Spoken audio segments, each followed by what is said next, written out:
Hello बच्चों। और हम लोग जेनेटिक्स का एक बार रिवीजन देख रहे थे। इनहेरिटेंस ऑफ वन जीन की बात कर चुके थे। आज हम लोग देखेंगे इनहेरिटेंस ऑफ टू जीन्स कि जब मेंडल एक साथ दो करेक्टर को पढ़ना शुरू किए थे तो रिजल्ट में क्या अंतर आया था। ठीक है ना। चलो देखो भाई। और अब की बार क्या हुआ कि मेंडल ने एक साथ दो करेक्टर लिए। इसमें दो करेक्टर हैं, जैसे एक तो है सीड की सेप। सीड गोल मटोल है कि झुर्रीदार है। तो एक तो करेक्टर दिया सीड की शेप कि वो राउंडेड है कि रिंकल्ड है। और साथ साथ एक करेक्टर और ध्यान दिया था सीड कलर, अर्थात कलर में तुम जानते हो येलो होना डोमिनेंट था और कलरलेस, हालांकि कलरलेस नहीं होता था, बेसिकली वो ग्रीन कलर का होता था। तो ग्रीन होना रिसेसिव है और येलो होना डोमिनेंट। बेहतर तो यही होगा कि तुम कहो कलर आया मतलब येलो आया। ग्रीन को तुम मानो ही मत, हो तो कलरलेस कहोगे तो जल्दी समझ में आ जाएगा। खैर कोई बात नहीं। जब इन्होंने इनको पेरेंट बना के क्रॉस करा के, हालांकि क्रॉसिंग करते समय वो तीनों स्टेप हुए होंगे, emasculation, dusting, bagging, collection of seed. और उन बीज को जब जमीन में खेत में बोया, पौधे तैयार हुए, उन पे जो बीज लगे देखा सब के सब येलो और राउंडेड हैं। तो यहां तक इन्हें कोई ताज्जुब नहीं हुआ, क्योंकि जब इनहेरिटेंस ऑफ वन जीन अर्थात मोनोहाइब्रिड क्रॉस पड़ा था तो भी ऐसा ही होता था कि इन F1 generation only one parental trait appear होता था। यहां पर भी हो रहा, कोई नई बात नहीं। लेकिन जब इन F1 की सेल्फिंग करा के, हमने तुमसे कहा था क्रॉस एक ही बार कराते थे, इसके बाद हर बार सेल्फिंग सेल्फिंग सेल्फिंग ही कराते थे, अर्थात जिस पौधे के फीमेल गैमीट्स होते थे उसी के मेल गैमीट होते थे। तो जब सेल्फिंग करा के F2 इन्होंने प्रोड्यूस की, तो पहले भी यही होता था कि F2 में सेकंड पेरेंटल ट्रेट भी अपीयर हो जाता था। तो यहां पर भी भाई रिंकल्ड और कलरलेस अर्थात रिंकल्ड और ग्रीन सीड आना शुरू कर दिए। कह सकते हो वो ट्रेट दिखना शुरू हो गया था जिसमें ना शेप आई ना कलर आया। यहां तक भी ठीक था। लेकिन जब F2 जनरेशन को इन्होंने देखा तो इन्हें एक नया रिजल्ट देखने को मिला। क्या? F2 जनरेशन में ये दो बच्चे या दो कुछ बच्चे ऐसे हुए जो ना तो पूरी तरह फादर का करेक्टर दर्शा रहे थे ना पूरी तरह मदर का करेक्टर दर्शा रहे। करेक्टर का नया कॉम्बिनेशन दर्शा रहे। यहाँ थोड़ी देर के लिए महसूस करो कि ये हमने राउंड सीड और येलो सीड वाले को मान लो फादर बनाया था, तो ठीक है ये पौधा समझ में आ रहा कि इसके सीड येलो भी है राउंड भी है, मतलब ये फादर का करेक्टर दर्शा रहा, इनकी किसी एक पेरेंट का करेक्टर दर्शा रहा। इस बच्चे को पौधे को मान लो हमने फीमेल प्लांट बनाया था जिसमें ना कलर है ना शेप है, और इनकी दोनों के लिए रिसेसिव है। तो चलो ये भी समझ में आता है कि यहाँ F2 में भी कुछ पौधे ऐसे दिखाई दिए जिसमें ना कलर है ना शेप है, इनकी दोनों के रिसेसिव आए। लेकिन समझ नहीं आता ये दो नए कॉम्बिनेशन क्यों आ गए। कुछ ऐसे बच्चे प्रोड्यूस हुए जिनमें शेप आ गई लेकिन कलर नहीं आया, अर्थात येलोनेस नहीं आई, और कुछ ऐसे बच्चे पैदा हुए जिनमें कलर आ गया, येलोनेस आ गई लेकिन शेप नहीं आई। तो एक तो तुमसे बताएं, जब डाई हाइब्रिड क्रॉस कराया, हमने तुमसे कहा था वैसे फिजिक के टाइप को, शकल सूरत के प्रकार को फिनोटाइप कहते हैं। तो एक तो इसी डायग्राम पर बेस सवाल ये पूछा जाएगा कि डाई हाइब्रिड क्रॉस में F2 जनरेशन में कितने फिनोटाइप बनते हैं, कितने फिजिक का टाइप शकल सूरत का प्रकार बनते हैं। पहला शकल सूरत प्रकार ये है, दूसरा शकल सूरत प्रकार ये है राउंड बट ग्रीन, तीसरा ये है रिंकल्ड बट येलो, और चौथा ये है। तो कोई पूछे डाई हाइब्रिड क्रॉस में फिनोटाइपिक फिनोटाइप कितने आते हैं, तो आंसर आया ये 4। इनमें रेशियो क्या आया, गिन के देख लो भाई, खेत में पौधे गिने जा सकते हैं, गिने होंगे तो 16 में से 9 बच्चे ऐसे आए, 16 में से 3 बच्चे ऐसे आए, 16 में से 3 बच्चे ऐसे आए, 16 में से एक बच्चा ऐसा आया। 9:3:3:1 का रेशियो आया, इसको कहेंगे फिनोटिपिक रेशियो। सवाल ऐसे ही पूछ दिया जाएगा इसी पर डायग्राम पर बेस्ड कि डाई हाइब्रिड क्रॉस के F2 जनरेशन में कितने ऑफस्प्रिंग, कितने बच्चे पेरेंटल ट्रेट दर्शाते हैं। तो पेरेंट तो मम्मी पापा दोनों मिला के कहेंगे, तो कहोगे ये 9 बच्चे और ये आखिरी बच्चा है, यानी कि 16 में से 10 बच्चे पेरेंटल ट्रेट दर्शाते हैं, 16 में से 6 बच्चे न्यू कॉम्बिनेशन या रिकॉम्बिनेशन दर्शाते हैं, करेक्टर का नया कॉम्बिनेशन दर्शाते हैं। बड़ी टेंशन में आ गई। यार सब कुछ तो ठीक था। F1 में only one parental trait appear होता, ठीक था। F2 में second parental trait also appear होना शुरू हो जाता, यहां तक भी ठीक था। लफड़ा इस बात का है ये नए कॉम्बिनेशन आ कैसे गए। तो मैं हम एक बात बताएं, मैथ्स के जानकार थे और मैथ्स वालों को बड़ा तेज दिमाग चलता है। चूंकि ये मैथ्स पढ़े थे, लॉ ऑफ प्रोबेबिलिटी के बारे में जानते थे। किसके बारे में? लॉ ऑफ प्रोबेबिलिटी के बारे में। चलो थोड़ा समझा दें, फिर हम इसके बारे में आगे बात करेंगे। क्या होता है लॉ ऑफ प्रोबेबिलिटी? पढ़ो भाई। लॉ ऑफ प्रोबेबिलिटी होता है कि चांस ऑफ टू और more independent events occurring together is the product of chances of separate occurrence. दो या दो से अधिक घटनाएं के एक साथ आने के चांस उतना ही होता है, उनके गुणनफल के बराबर होता है जितना उनके अलग अलग इंडिपेंडेंटली होने का चांस के बराबर होता था। The chance of two or more independent events occurring together is the product of chances of their separate occurrence. नहीं समझ में आया होगा तो चलो एक बार फिर देखते हैं। जैसे हमने दो करेक्टर पढ़े, यानी कि दो इंडिपेंडेंट इवेंट्स पढ़े। समझने के लिए हमने कहा कि मान लो एक इवेंट है सीड की शेप और दूसरी इंडिपेंडेंट इवेंट है सीड का कलर, ठीक? अच्छा, सोचो अगर सिर्फ मोनोहाइब्रिड क्लास पढ़ रहे होते, ठीक है, पेरेंट जनरेशन है। F1 में तो जैसे मेंडल की टॉलनेस पढ़ते थे आल टाल, तो यहां कह सकते हो ऑल राउंडेड। F2 पढ़ते थे तो ध्यान करो, पहला बच्चा, दूसरा बच्चा, तीसरा बच्चा मेंडल के मोनोहाइब्रिड में कैसा आता था? टॉल। चौथा बच्चा कैसा आता था? ड्वार्फ। करेक्टर बदल गया, अनुपात तो वही रहेगा। तो तुम यहां कह सकते हो कि अगर हम सिर्फ और सिर्फ सीड की शेप पढ़ रहे होते तो चार में से पहला, दूसरा, तीसरा बच्चा आएगा राउंडनेस वाला और चौथा बच्चा आएगा विदाउट शेप वाला, अर्थात रिंकल्ड। चलो दूसरी इंडिपेंडेंट इवेंट को गौर से देख लेते हैं। मान लो अगली में हमने सीड के कलर पढ़ा, तो पहला ये कलर्ड सीड वाला प्लांट लिया, मतलब येलो वाला। दूसरा कलरलेस वाला यानी कि रिसेसिव वाला, ग्रीन मान लो। चूंकि ठीक है F1 में ओनली येलो आया, आल्टाल जैसे आते थे मेंडल के मोनोहाइब्रिड क्लास में, कोई एक पेरेंटल ट्रेट अपीयर हुआ, कोई दिक्कत नहीं। F2 में फिर वही कहानी, पहला, दूसरा, तीसरा करेक्टर दर्शा रहा, डोमिनेंट ट्रेट दर्शा रहा, चौथा बच्चा करेक्टर नहीं दर्शा रहा, अर्थात रिसेसिव आ रहा। तो कहने मतलब ये हुआ, इन्होंने लॉ ऑफ प्रोबेबिलिटी में क्या देखा कि चांस ऑफ टू और more independent events occurring together is the product of chances of separate occurrence. जैसे मान लो हमने यहां लिख रखा है कि एक लक्षण का डोमिनेंट दूसरे करेक्टर के डोमिनेंट के साथ आने का कितना चांस है। तो देखो अकेला एक करेक्टर पढ़ते 3/4 आते राउंडेड, सिर्फ कलर पढ़ते 3/4 आते कलर वाले, येलो वाले। अब एक का डोमिनेंट दूसरे का डोमिनेंट आने के साथ कितना चांस है, तो बोले is the product of their separate occurrence, is the गुणनफल ऑफ देयर सेपरेट अकरेंस। तो दोनों के गुणनफल के बराबर आएगा। जब गुणा करोगे तो 9/16 आ जाएगा।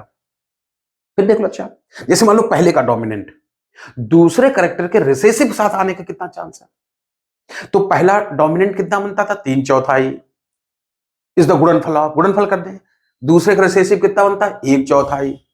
आंसर कितना आएगा? तो आ जाएगा 3/16। चौथे में देख, अगले में देख लो, एक का रिसेसिव दूसरे का डोमिनेंट आने के चांस कितने हैं? फिर वही बात, पहले वाले रिसेसिव कितना है? 1/4 बच्चा, दूसरे वाले का डोमिनेंट कितना है? 3/4 बच्चे। रिजल्ट आ गया, 1 गुणे 3 करोगे 3 आएगा, 4 गुणे 4 करोगे 16, 3/16। पहले का रिसेसिव दूसरे के रिसेसिव के साथ आने का चांस कितना है? गुणनफल के बराबर, देयर सेपरेट अकरेंस के गुणनफल के बराबर। तो पहले करेक्टर का F2 जनरेशन में 1/4 चांस होता है रिसेसिव वाले आने का, दूसरे में भी 1/4 चांस होता है रिसेसिव आने का, इसलिए टोटल आंसर आएगा 1/16। ये तुरंत समझ गए कि हम जो कुछ सोच रहे हैं बिल्कुल सही सोच रहे हैं, और इसी लॉ प्रोबेबिलिटी के दम पे इनका जो रिजल्ट मैच कर रहा था। तो तुरंत इन्होंने जो मोनोहाइब्रिड का के दम पे सोचा था उसको आगे बढ़ाया। क्या? फिर उन्होंने क्या किया? सब कुछ जो भी देखा भारा उसके हिसाब से निर्णय लिया, कंक्लूजन निकाला। सबको पता था, ये कंक्लूजन तो पहले ही निकल चुका था मोनोहाइब्रिड क्रॉस के दम पे ही, कि characters are controlled by discrete unit called factor present in pair in case of dissimilar factor condition, one dominates the other. Character are controlled by discrete unit, सबको पता था। फर्स्ट लॉ और second law monohybrid class के दम पे दिया था। आज हम लोग थर्ड लॉ की बात करेंगे। तो हम तुम्हें क्या बताएं, इन्होंने ऐसे ही किया कि मान लो ये कोई करेक्टर है जिसमें हमने क्या किया, ये जो राउंड राउंड फैक्टर्स बनाए हैं इनको सीड की शेप वाले मान लेना, राउंडनेस वाले मान लेना। हमारी आदत है सिंबल दर्शाने की, वरना हम लोग किताब पढ़ते हैं तो ऐसे मानो ये जो सर्कल बनाया है, राउंडेड बनाया है, इसको तुम मान ले कैपिटल आर, क्योंकि मेंडल साहब क्या करते थे, किसी भी फैक्टर को रिप्रेजेंट करने के लिए करेक्टर का जो डोमिनेंट ट्रेट होता था उसकी स्पेलिंग का पहला लेटर ले लेते थे। तो चूंकि यहां सीड शेप में राउंडेड होना डोमिनेंट है, रिंकल्ड होना रिसेसिव है, तो राउंडनेस के फैक्टर को दर्शाने के लिए इन्होंने ले लिया था कैपिटल आर, कैपिटल आर। और उसी के रिसेसिव ट्रेट को दर्शाने के लिए स्मॉल लेटर ले लेते थे। तो तुम जो ये जो सर्कल बना है जो खोखला है, हम तो इसको कारतूस से दर्शाते थे कि भरा हुआ बारूद भरा हुआ कारतूस को डोमिनेट मान लेना, फायर कर सकता है, और जो कारतूस का खोखा है जिसमें बारूद नहीं है वो रिसेसिव फैक्टर मान लेना। तो अगर पढ़ना चाहो तो इन दोनों को कह दो कैपिटल आर, इन दोनों को कह सकते हो स्मॉल आर, स्मॉल आर। क्योंकि एक दूसरा कैरेक्टर भी हम लोग पढ़ रहे थे, सीड की शेप, है ना, नहीं सीड का कलर, कलर में डोमिनेंट कौन होता था, येलो कलर होना, और कलर के केस में रिसेसिव होता था ग्रीन। या हम तो पढ़ाते समय जल्दबाजी में उसको कलरलेस मानते, रिसेसिव करेक्टर मानो करेक्टर ही नहीं।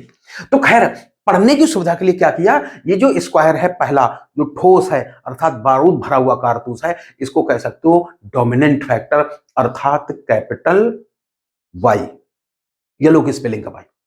दूसरे वाले को कैपिटल वाई पढ़ दो, और यहां ले लिया स्मॉल वाई, स्मॉल वाई, क्योंकि पेरेंट जनरेशन को दोनों फैक्टर के रिस्पेक्ट में हमें होमोजाइगस अर्थात ट्रू ब्रीडिंग अर्थात प्योर लाइन लेना पड़ता था। ठीक, चलो अब वही कहानी हो गई या जो यहाँ की हो गई, किसी एक प्लांट को उन्होंने फीमेल बनाया होगा, किसी एक के मेल गैमीट इस्तेमाल किए होंगे, डस्टिंग और बैगिंग और वो इमैस्कुलेशन सारा किया होगा, कलेक्शन ऑफ सीड के बाद खेत में जब बीज डालोगे फसल तैयार हुई, तो तुम्हें बताएं F1 में कोई खास बात नहीं। हालांकि गैमेट्स जैसे यहां बनते हैं वैसे यहां भी बनेंगे, लेकिन दो जगह पढ़ाने से कोई फायदा नहीं, हम डायरेक्ट यही पढ़ाएंगे। ठीक, तो ठीक है, F1 में तो सब कुछ वैसे हुआ, ऑल येलो एंड राउंड वाले आ गए। इन्होंने क्या निर्णय लिया कि जब F1 से F2 प्रोड्यूस किए तो नए कॉम्बिनेशन आने की कारण ये रहा होगा, क्या वही लॉ प्रोबेबिलिटी एकदम पे बताया। क्या बताया जरा तुम थोड़ा सा बताते हैं। इन्होंने ये सोचा कि जब बन रहे थे फैक्टर, मान लो ये है F1 का फैक्टर डोमिनेंट, ये है उसका रिसेसिव, ये दूसरे करेक्टर का डोमिनेंट स्क्वायर से दर्शाया, ये दूसरे करेक्टर का रिसेसिव ओकले से दर्शाया। ठीक, अब सोचो जब यहां प्लांट रहेगा तो पहले गैमीट्स बनेंगे तभी पॉलिनेशन फर्टिलाइजेशन होगा। गैमीट्स बनते समय इन्होंने क्या निर्णय लिया या लॉ प्रोबेबिलिटी दम पे ये सोचा कि एक करेक्टर के ये जो दो फैक्टर है गैमीट बनते जब सेपरेट होते थे तो दूसरे करेक्टर के जो दो फैक्टर है वो भी सेपरेट होते थे, मगर इनका सेपरेशन पूरी तरह इंडिपेंडेंट होता है। इनके सेपरेशन से कोई लेना देना नहीं होता है। ये भी पूरी तरह आजाद है, ये भी पूरी तरह आजाद है। मतलब ये हुआ कि जैसे इन्होंने कहा कि मान लो पहले करेक्टर के जो दो फैक्टर हैं जब सेपरेट हो रहे होंगे, जब किसी गैमेट्स में जा रहे होंगे, तो इस फैक्टर को पूरी आजादी है वो दूसरे करेक्टर के डोमिनेंट के साथ चला जाए, पहले का डोमिनेंट दूसरे के डोमिनेंट के साथ चला जाए, या फिर इसको पूरी तरह आजादी है ये इसके साथ भी किसी गैमेट के अंदर जा सकता है, यानी कि पहले का डोमिनेंट दूसरे के रिसेसिव के साथ जा सकता है। इसी तरह से दूसरा फैक्टर है इसको भी पूरी तरह आजादी है, ये चाहे तो किसी गैमेट में इसके साथ घूमने चला जाए, किसके साथ, यानी कि पहली करेक्टर का जो खोखला है रिसेसिव फैक्टर है दूसरे के रिसेसिव के साथ जा सकता है, या इस वाले को भी पूरी आजादी, वो चाहे तो दूसरे के ठोस के साथ चला जाए, यानी कि पहले का खोखला दूसरे के ठोस के साथ भी जा सकता है। और इसी को कहते हैं इंडिपेंडेंट असॉर्टमेंट। क्या कहते हैं इसको, इंडिपेंडेंट असॉर्टमेंट, कि segregation of one pair of factors चाहे वन पेयर ऑफ फैक्टर्स कह दो, चाहे करेक्टर कह दो, कोई फर्क नहीं पड़ जाएगा। फिर हम लोग फिनोटाइप लेवल की बात करेंगे तो फैक्टर शब्द बोलेंगे, जीन्स के लेवल की बात करेंगे तो हम समझ ना, फिनोटाइप लेवल की बात करेंगे तो करेक्टर की बात कह देंगे, और जीन लेवल की बात करेंगे तो हम फैक्टर की बात कर देंगे। तो इसलिए इन्होंने एक नया लॉ दिया था इसी के दम पे कि segregation of one pair of factors is independent on the segregation of second pair of factors. तो इन्होंने इस तरह से गैमीट्स बनाए। चूंकि हमने यहां एक बार में दिखाना चाहते थे, इसलिए यहां छोटे छोटे रिप्रेजेंट किए, वास्तव में ऐसे बने होंगे। अब जगह नहीं थी तो थोड़ा कम लिखा है, तो मान चलो ये पहला फैक्टर है जिसमें दोनों के डोमिनेंट आ गए, पहला जो मेल गैमीट है। ये दूसरा मेल गैमीट है, उसमें एक का डोमिनेंट एक का रिसेसिव आया। तीसरा जो मेल गैमीट है, एक का रिसेसिव दूसरे का डोमिनेंट आया। चौथा जो मेल गैमीट है, दूसरे का रिसेसिव पहले का रिसेसिव दूसरे का रिसेसिव आया। इस तरह से हमने एक तरफ मेल गैमीट सजा लिए। क्योंकि प्लांट वो वही है, उसी के फीमेल गैमिट भी है, तो सेम प्रकार के फीमेल गैमिट भी 4 प्रकार के बनने की संभावना है। तो ऐसे मान लो कि इधर हमने एग सब सजा लिए, अर्थात फीमेल गैमिट अरेंज कर लिए, और इधर मेल गैमिट। अब क्या होगा, फर्टिलाइजेशन के समय मेल फीमेल गैमिट में फ्यूजन होगा, तो ये जाइगोट बनेगा, और जाइगोट से संतान बनेगी, तो उससे फिर बीज लगेंगे। अब चूंकि इतनी जगह नहीं थी कि हम पेड़ बनाते हो सीड बनाते हो, तो इसी में डायरेक्ट सीड बना दिए। ठीक, गौर से देखो, ये सीड राउंडेड आया। क्यों? क्योंकि इसमें चाहे तो कह दो ये राउंडनेस वाला कारतूस भरा हुआ है, इसमें बारूद है, अर्थात डोमिनेंट फैक्टर है। ट्रिगर दबेगा तो फायर हो जाएगा, इफेक्ट आ जाएगा। और चाहे तो ये वाला मान लेना, तो इसमें तो दोनों कारतूस टनाटन है, इसलिए दोनों वजह से राउंडनेस आने की संभावना थी। इसी तरह इसमें सीड कलर भी आ गया, क्योंकि कलर वाले डोमिनेंट है। ये मिले तो इधर से दोनों का पहले करेक्टर के दोनों फैक्टर तो डोमिनेंट है, दूसरे करेक्टर का ये वाला फैक्टर रिसेसिव आ गया। कोई बात नहीं, इस फैक्टर की वजह से कलर आ जाएगा। ये मिले तो इस तरह से सब 16 के 16 बच्चे बनाए। तो हमने देखा कि जो लास्ट वाला प्लांट है, इसमें ना तो इधर से किसी का डोमिनेंट फैक्टर आया, ना इधर से किसी का डोमिनेंट फैक्टर आया। नतीजा इसमें न तो शेप आई और ना ही कलर आया, यानी कि डोमिनेंट ट्रेट दोनों ही नहीं आए, दोनों के रिसेसिव ट्रेट आए। किसी को भी देख लो अचानक, अगर हम अचानक चलो इस वाले को देखते हैं, तो ऐसा लगता है इसमें पहले करेक्टर पहले ट्रेट के या पहले करेक्टर के दोनों फैक्टर डोमिनेंट, राउंडनेस वाले दोनों डोमिनेंट है तो राउंडनेस आ गई। दो के तो बात छोड़ो, एक भी डोमिनेंट होता है तो भी करेक्टर आ जाता है। दूसरे का दोनों रिसेसिव है, दोनों खोखले कारतूस है, चलेगा ही नहीं, तो कहां से कलर आएगा? तो इसलिए इसमें शेप आई और कलर नहीं आया। इस तरह से इन्होंने बिल्कुल सही सोचा कि हाँ, सेपरेशन ऑफ या segregation of one pair of factors is totally independent on segregation of second pair of factors. तो अब टोटल कितने लॉ हो गए जेनेटिक्स में? कितने लॉ ऑफ इनहेरिटेंस हो गए? 3। पहला क्या था? Law of dominance. दूसरा क्या था? लॉ ऑफ सेग्रीगेशन, जिसके 2 और नाम भी बताए थे। और तीसरा हो गया लॉ ऑफ इंडिपेंडेंट असॉर्टमेंट। जब मोनोहाइब्रिड क्रॉस पढ़ाया था तो कुछ हमने पॉइंट्स बताए थे कि इनको एक बार नजर डाल सकते हो कि टाइप ऑफ गैमेट कितने बनेंगे। तो अगर तुम्हें मोनोहाइब्रिड वाले पता है तो डाई हाइब्रिड के पता करने ही नहीं पड़ेंगे। मोनोहाइब्रिड की जो भी वैल्यू है, डाई हाइब्रिड की वैल्यू पूछी जाए तो पावर 2 कर देना, ट्राई हाइब्रिड पूछी जाए पावर 3 कर देना, टेट्रा हाइब्रिड पूछी जाए पावर 4 कर देना। जैसे मोनोहाइब्रिड में टाइप ऑफ गैमेट 2 बनते थे, कुछ कैपिटल टी वाले कुछ स्मॉल टी वाले। तो डाई हाइब्रिड में F2 जनरेशन प्रोड्यूस करने के लिए कितने प्रकार के गैमेट्स बनेंगे? तो 2 पे पावर 2 यानी कि 4। मोनोहाइब्रिड में बॉक्स बनाते थे, 4 पौधे उसमें बनाते थे। डाई हाइब्रिड में टोटल कितने कॉम्बिनेशन बनेंगे? तो 4 पे पावर 2 कर दो यानी कि 16। मोनोहाइब्रिड में फिनोटाइप आते थे 2, या तो टाल या ड्वार्फ। डाई हाइब्रिड में कितने पाएंगे? तो 2 पे पावर 2 यानी कि 4 आएंगे। पहला ध्यान करो, राउंड भी और येलो भी। दूसरा याद करो, राउंड बट ग्रीन। तीसरा याद करो, रिंकल्ड बट येलो। चौथा, रिंकल्ड और ग्रीन। ठीक, इस तरह से 4 टाइप। मोनोहाइब्रिड में फिनोटाइपिक रेशियो क्या होता था? 3:1 का। डाई हाइब्रिड में पूछे तो 3:1 पे पावर 2 कर दो, बिल्कुल वैसे जैसे A+B का होल स्क्वायर करते थे। क्या आता था A+B का होल स्क्वायर? ध्यान करो, A square plus 2ab plus B square. अब चूंकि यहां प्लस तो है नहीं, अनुपात का निशान लगा है, तो जो 2ab है उसको ab अनुपात ab करके लिखेंगे। तो टोटल हो जाएगी कहानी ऐसी, जैसे a प्लस बी का होल स्क्वायर तो अलग चीज थी, तब आता था A square plus 2ab plus B square, लेकिन यहां प्लस तो है नहीं, यहां तो अनुपात लगा, ऐसे अनुपात लगा होता है, तो ये प्लस हटा देंगे तो ऐसे लगेगा A square A B B square. अब चूंकि मोनोहाइब्रिड में 3:1 होता था, तो ए बराबर 3 बी बराबर 1 मान लो, तो 3 में गुणे तूणे 3 करोगे, 3 त्रिका 9, 3 एकम 3, 3 एकम 3, 1 एकम 1। तो इस तरह से हम टोटल बताएं तुम्हें 9331 का रेशियो आ जाएगा।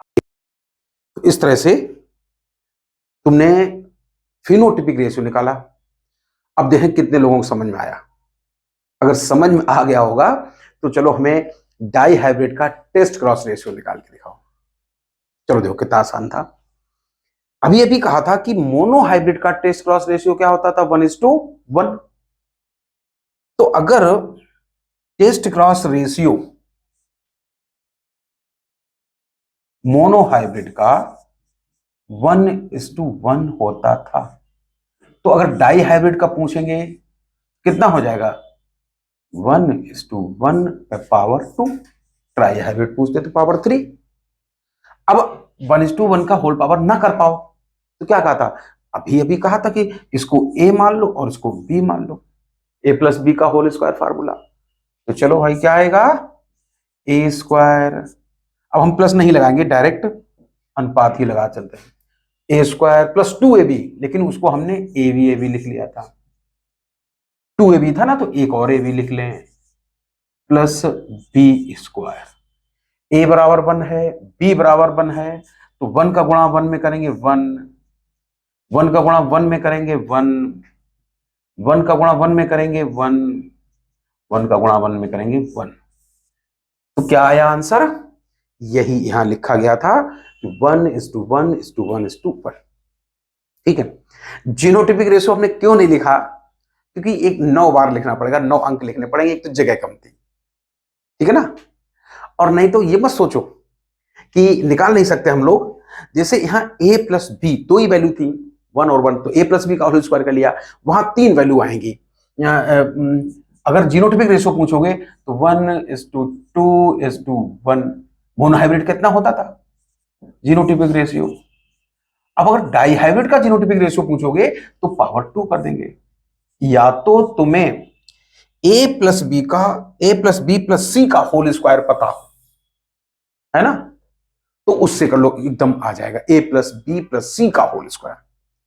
क्योंकि बायो के हम लोग स्टूडेंट हैं, a प्लस बी का होल स्क्वायर मुश्किल से पता, तो a प्लस बी प्लस सी का होल स्क्वायर कठिन हो जाता है। तो जरा गौर से सोचो, कोई कठिन चीज नहीं है, ये बहुत ही आसान है।